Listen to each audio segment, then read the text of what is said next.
Мэргэжлийн хяналтын ерөнхий газраас улсын хэмжээнд үйл ажиллагаа явуулж байгаа мал төхөөрөх, мах боловсруулах үйлдвэрүүдэд урьдчилан сэргийлэх хяналт шалгалтыг хийсэн байна. Шалгалтаар нийт үйлдвэрүүдийн 40% нь орон нутгийн мал эмнэлэг ариун цэврийн газрын гэрчлэгээгүй ажилсан зөрчил илэрсэн байна.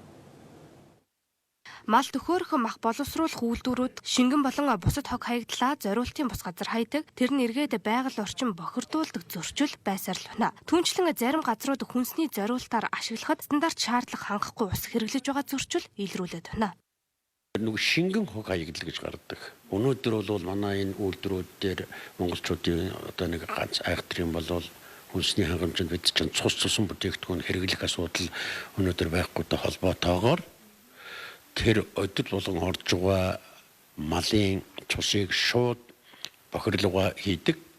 Нэг үр хэлэх юм бол хатуу хаягдал гэх юм уу, ийм нэмэлтэд гарсан хаягдлыг Улаанбаатар руу зөөж өгнө гэдэг аюулгүй байхгүй үднээс Улаанбаатар хотоос гаргаад бохирыг буцаагаад малын Улаанбаатараас гаргаж төхөөрч байгаа хэрнээ тэндээс гарч байгаа шингэн хатуу хаягдлын Улаанбаатарын улаанчуудын хог гэдэг юм уу, Улаанбаатарын төв цэвэрлэх байгууламж руу зөөж байгаа нь эргээд тухайн байгууламжид тухайн нутаг дэвсгэр сууж байгаа хүн амын аюулгүй байдал үгээр дамжиж мал амтны халдвар төвчин дамжин тархах ийм эрсдэл боломжууд бол бүрдэж байгаа. Махны үйлдвэрүүдэд жил бүр шалгалт хийж зөрчлийг арилгуулдагч ариун цэвэр эрүүл ахуйтай холбоотой зөрчил жил бүр гардаг, буурдаг байна. Энэ нь эргээд цогцоор нь бодлогын түвшинд асуудлыг шийдэхгүй байгаатай нэг талаараа холбоотой байна.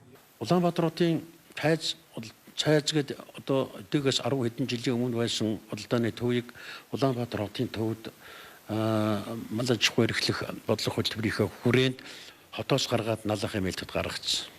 Гэтэл энэ даваачаа тавьтал эргүүлээ тэр чинь мал аж ахуйн гаралтай түүхэд, малын гаралтай түүхэд бүтээгдэхүүн, мал төхөөрөх, мах боловсруулах үйлдвэрүүд, арьс ширний үйлдвэрүүдийн орион гэж одоо манай бодлогоор бол улс гаргаж байтал. Гэтэл тэнд нь газар олголт бий болоод өнөөдөр суурьшлийн бус бий болчиход байгаа. Эргээд. Тэгэхээр дахиад нөгөөх маань нүүхүү гэдэг ийм бодлогогүй юмнуудаас үүдээд дараагийн үйл ажиллагаа. Гэхдээ тэнд ер нь ямарваа нэгэн малын гаралтай түүхэд бүтээгдэхүүний үйлдвэрлэл, худалдаа тэр ийм мал төхөөрөх үйл ажиллагаа явуулахдаа хамгийн түрүүнд байгаль орчинд нөлөөлөх талын юм. Дараагийнх нь бол хүнсний аюулгүй байдлыг хангах чиглэлийн бодлого. Энэ цогц дэд бүтцийг бий болгож байж тэн дээр бол төвлөрүүлэх нь чухал.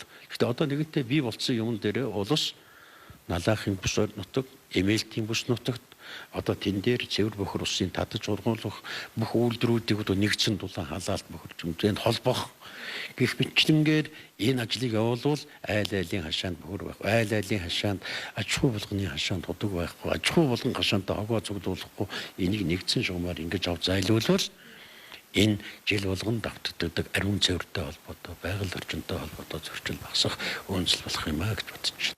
Уламжлалт болон үйлдвэрийн аргаар мал төхөөрдөг 96 үйлдвэр цех 144 аж ахуй нэгжид шалгалт хийжээ. 500 орчим зөрчил илрүүлж үүнээс 60 гаруй хувийг нь арилгуулад байна.